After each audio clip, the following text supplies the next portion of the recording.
বাবা রাফি, ওঠ বাবা, ওঠ, সকাল হয়ে গেছে, নামাজে যাবি না? ওঠ বাবা, ওঠ, ওঠ বাবা, ওঠ। দেখ মা, যাও তো, ভাল লাগতেছে না, একটু ঘুমাইতে দাও। এত ডাকাটা কি করতেছো কি লিগা? দেখ, মেজাজটা খারাপ করে না তো, যাও এখান থেকে, যাও ঘুমাইতে দাও। অবস্থা কিরে, কি অবস্থা? ভালো আছিস তোরা? ভালো আছো? কি অবস্থা এখন? ভালো। আইতে তো দেরি হইলো। আরে কইস না, একটু ব্যস্ততার মধ্যে থাকি তো। কোন জায়গায় গেছিলি নাকি? বাজারে গেছিলাম। তো কি অবস্থা, কেমন চলতেছে দিনকাল?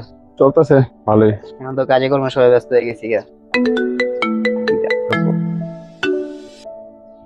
ইমনের কি অবস্থা? তো বন্ধু চলতে আছে কোন রকম আর কি। যাক, আজকে আইলি ভালো লাগলো। দেখ কে ফোন দিতেছে, ফোন ধরে কথা ক, দেখ কে ফোন দেয়। আরে বেটা, বাসাতে কল দিতেছে বারবার, লাগে না? আইলাম একটু আড্ডা দিতে, কল দিলে ভালো লাগে কল। তো তোর কাজে কাজ কাম কি? হ্যালো, কি হইছে? তো আমি কি করবো? ঘরে ওষুধ আছে না, ওষুধ খেয়ালো? না না, এখন আইতে পারবো না। না এখন আইতে পারবো না, ব্যস্ত আছি। না, ও কল দিয়ে বিরক্ত করবা না। না না না, না পারবো না আসতে। রাখো ফোন, রাখো। কিরে, আন্টি কল দিছিল?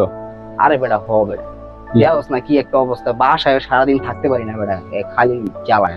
বাইরে আইসি একটু চিল করবো, আড্ডা দিব বেটা, তোর লাগে এনে না কল দিয়ে জ্বালাই দিচ্ছি, বিরক্ত করতেছে, ভালো লাগে না। আসলে কি বন্ধু, বাপ মার অবহেলা করতে নাই। যার বাপ মা নাই সেই বুঝে বাপ মার আসল মূল্য। অবহেলা করিস না, যা বাসায় যা।